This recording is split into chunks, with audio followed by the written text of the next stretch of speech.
en una producción que vamos a hacer sobre frutos nativos en aguas dulces. Y es una cosa bastante que atendemos también siempre, frutos nativos, que es todo un tema. Cuidado con esto.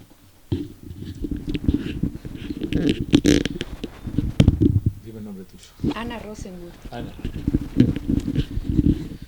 Bueno, esta conversación, esta entrevista con Ana viene a partir de un hecho que fue registrado en 2016, que impactó bastante. Una mujer se le paró de frente a un modo de hacer prevención de una enfermedad. ¿Qué fue lo que pasó, Ana, ese año? ¿Qué fue lo que te llevó a recurrir contra el Estado respecto de aplicar radiación para detectar cáncer de mama?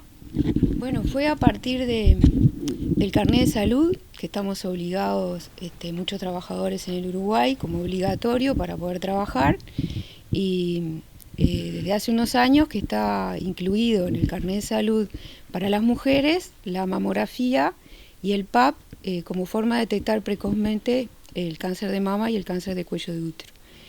Y yo entendí que la mamografía, que lo que aplica es radiación, y la radiación puede producir cáncer, en una persona sana que no tiene síntomas, ni tiene antecedentes familiares, ni de ningún tipo de cáncer de mama, era totalmente contrario. O sea, la radiación sistemática para tratar de detectar cáncer en realidad podría radioinducir el cáncer. Entonces yo dije que no aceptaba eso, y entonces inicié un juicio contra el Ministerio de Salud Pública, que me llevó como 4 años y medio, y finalmente el Tribunal de lo Contencioso Administrativo me dio la razón, no por una excepción particular mía, sino en función de una ley que está vigente para todos los uruguayos, que es la Ley de los Derechos de los Pacientes, que establece el derecho al previo consentimiento para cualquier diagnóstico, como es la mamografía. Y entonces, bueno, en función a ese derecho que se acepta que uno puede rechazar cualquier estudio del carnet de salud. Tú recurriste la obligatoriedad de cumplir con ese requisito. Exacto, mi resistencia era por la obligatoriedad. Correcto. O sea, que es lo que la ley establece, la libertad de la gente para poder estudiarse unas cosas, para poder tratarse unas cosas y no otras, en fin. O sea, yo lo que invocaba era la libertad. Un proceso de 4 años en los que seguramente se argumentó, estoy pensando, fuertemente. Yo no seguí la crónica de ese procedimiento, vi el final solamente y lo recordaba levemente ahora.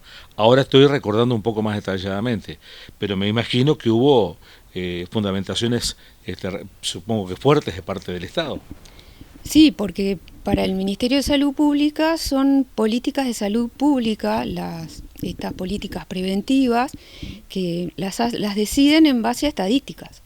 Entonces, ellos determinan de que un X% de la población femenina de determinada edad puede desarrollar cáncer de mama, entonces para detectarlo precozmente, porque supuestamente si se trata antes es mejor, entonces se obliga a todas a que vayan y se hagan esta técnica. Pero bueno, eso implica tratarnos a las mujeres como números. Entonces yo lo que pretendía era que tener una recomendación personalizada, y yo entendía que no se justificaba en mi caso eso. Entonces bueno, eso fue lo que me llevó a resistir esto. En ese proceso seguramente también emergieron varios temas que derivaban de él, ¿verdad? Me estoy imaginando, por ejemplo, la necesidad que te puedes haber planteado tú de que previa a un análisis de este tipo de mamografía, que hubieras tenido una recomendación médica que dijera, bueno, la señora tiene que hacerse este examen, o Ana no tiene por qué hacerse ningún examen. Exacto, o sea, yo me lo tenía que hacer únicamente por el carnet de salud, no porque mi médico me lo hubiera indicado, porque mi condición ameritaba. Era por una cuestión burocrática del propio Estado. Los derechos tuyos entonces quedaban amparados, pero no por una excepcionalidad, un asunto estrictamente personal, sino como un reconocimiento de parte de la justicia del valor general de que las personas no tienen por qué quedar sometidas obligatoriamente a través de un documento sanitario que es el carnet de salud, por este tipo de procedimiento. Exacto, y por eso desde ese entonces hay muchas mujeres que rechazan a la mamografía en el carnet de salud, porque se amparan en esa sentencia y sobre todo en la ley de los derechos de los pacientes. ¿Cómo está Uruguay en ese tema, en contexto? Estamos pensando en el mundo, ¿verdad? ¿Cómo se vio eso? Porque tuvo repercusión mundial, ¿verdad? Ese tema tuyo en particular, ese tema que tú planteaste, que fue de orden general, resultado. En el mundo, ¿cómo se vio esto? ¿Qué pasa? Bueno, yo en aquel momento me contacté con gente del exterior tratando de investigar a ver en qué otra parte del mundo era obligatoria la mamografía para las mujeres. Y bueno, resulta que en ninguna parte del mundo, no solo en ninguna parte del mundo no se obliga a las mujeres a la mamografía, sino que no existe el carnet de salud. Entonces la gente con la que yo me contacté se sorprendió totalmente de que Uruguay, que lo tienen como bien conceptuado, como un país evolucionado y que cuida a la gente de montones de cosas, con leyes innovadoras, en fin, y se sorprendían de eso, de que acá fuera obligatorio para tener derecho a trabajar, pasar por ese tipo de sometimientos médicos y del carnet de salud. Sí, convengamos que es un documento de carácter público, un documento sanitario que exige el Estado y los particulares para hacer diferentes tipos de actividades deportivas, laborales y demás. Exacto, es un documento que identifica la condición sanitaria de las personas, que revela de alguna manera las condiciones sanitarias, porque las mujeres tienen determinados protocolos, los hombres otros, y de acuerdo a la edad, y entonces en función de ese documento se clasifica a los ciudadanos, se clasifica a los trabajadores. ¿Consideras tú que esto es un concepto errado, que no debiera hacerse de esta manera? ¿No debiera aplicarse obligatoriamente un certificado sanitario, un documento sanitario de exigencia obligatoria? No, esto es eugenesia pura, esto no corresponde, sobre todo porque además en los últimos años se sancionaron leyes que protegen el derecho a trabajar de las personas discapacitadas. O sea, es exactamente al revés. Una persona discapacitada presenta un certificado de que posee una discapacidad y tiene derecho a un cargo en el Estado. Sí. Entonces el carnet de salud se llama discriminación inversa, porque se discrimina a la gente por sana. O sea, hay cuotas para discapacitados en el Estado y en cambio los sanos tenemos que demostrar que estamos sanos para poder trabajar, o sea que no tenemos una discapacidad. O sea, el problema radica en que conviven leyes viejas con leyes nuevas, porque el carnet de salud fue creado en la dictadura de Gabriel Terra.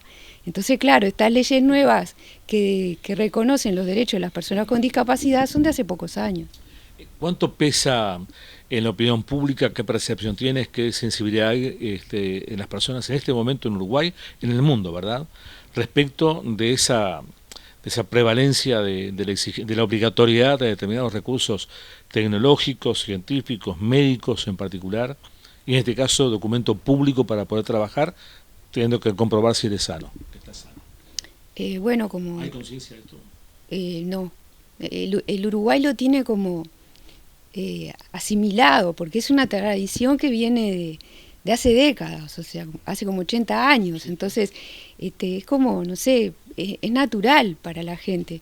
Lo voy a expresar de esta manera.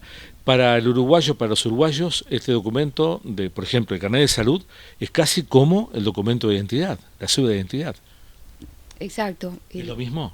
No, no es lo mismo, porque la cédula de identidad lo que identifica es una persona, y por ejemplo en la cédula de identidad no está el sexo. En cambio, en el carnet de salud está el sexo, porque en función del sexo es que se hacen determinados estudios y no otros, o sea, a los hombres no le hacen mamografía ni PAP. Entonces, por eso es que el carnet de salud es distinto para el hombre o para la mujer por los protocolos que le implica. Acá estamos identificando una visión respecto de la cuestión de la prevención de salud, de los cuidados personales, como una visión reclamante de libertad del Estado. Es decir, la no obligatoriedad es libertad, ¿verdad? Exacto. En esta investigación llegamos a descubrir que, por ejemplo, el test del VIH-Sida no está incluido en el carnet de salud. Es opcional, porque la OIT prohíbe que se haga test de VIH-Sida a los trabajadores justamente por el peligro de la discriminación. Entonces, si la OIT supiera que en Uruguay se nos discrimina a los trabajadores por el carnet de salud, que tiene un montón de otras cosas que no tiene test de VIH, estaríamos en la lista negra. O sea, esto no existe en el mundo. Libertad sanitaria, entonces, sería esta la expresión. Exacto. A partir de esa experiencia, ese mismo año se había anunciado que se iba a hacer obligatoria la vacuna del VPH a las niñas. Y nos movilizamos un montón de gente para evitar esa obligatoriedad, ya que veníamos luchando contra esta otra de las mujeres, de la mamografía. ¿En qué año fue esto, perdón? Esto fue en el 2016. Ahí está. En el gobierno, trataba de recordar. En el 2016, en el gobierno anterior, con otro partido de gobierno. Y a partir de ahí, que se juntó mucha gente afectada por vacunas, que decidió que tenía que seguir en pie de lucha contra las otras vacunas obligatorias también y contra los test obligatorios como el de la mamografía o más que nada el carnet de salud completo. Entonces ahí fue que se fundó este grupo Libertad Sanitaria Uruguay y que estamos en contra de las obligatoriedades de estos procedimientos médicos. Libertad Sanitaria Uruguay.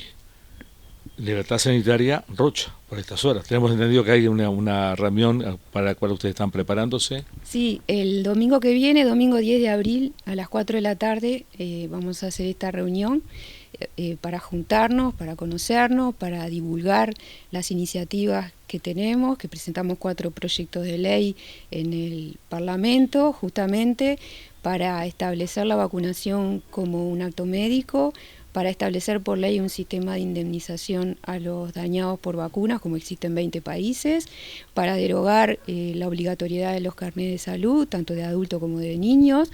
O sea, el derecho a la salud tiene que ser eso, un derecho y no una obligación. Entonces, lo que nosotros queremos es que se deroguen los carnets como documentos. O sea, no se puede identificar a la gente por una condición sanitaria, porque justamente la historia clínica, que es información sanitaria a la gente, es privada. Entonces, no puede ser que parte de esa información esté en un carnet que identifica a alguien. Claro. Aquí voy a recurrir a una pregunta que está fuera de la línea de la entrevista periodística. Pero las vacunas no están en la historia clínica, no figuran en la historia clínica. No, las vacunas se registran en un sistema informático de vacunas que depende de la Comisión contra la Tuberculosis y se expide en un carnet independiente que se le entrega a la gente y no consta en la historia clínica justamente porque como no es un acto médico, uno no tiene que pasar por el consultorio del médico para que le recete una vacuna que el médico considera que es indicada para la persona, y en cambio nos automedicamos vacuna porque vamos directo al vacunatorio a recibir la vacuna que teóricamente nos tocaría. Entonces, como no se registra en la historia clínica, después hay una confusión con el tema de los efectos adversos, porque claro, no está ahí que uno se dio una vacuna y que lo que le pasó fue después de la vacuna, entonces por eso nosotros promovemos que sea declarada la vacunación un acto médico. ¿En el mundo cómo es? En el mundo las vacunas se dan en el consultorio de los médicos. En España, por ejemplo, los prospectos de las vacunas dice que se necesita receta médica para aplicarse una vacuna, cosa que en el Uruguay los prospectos que están colgados en la web del Ministerio de Salud Pública no dice que para recibir esa vacuna se necesite una receta médica. Entonces, en el resto del mundo, en los países desarrollados, es así. Es un acto médico y se requiere receta.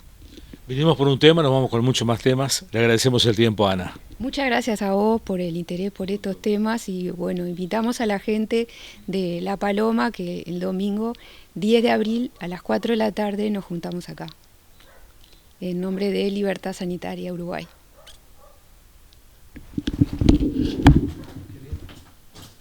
Se me quedó, viste que siempre tuve que retornar porque se me quedó. En algún momento lo tuve en la cabeza para poner.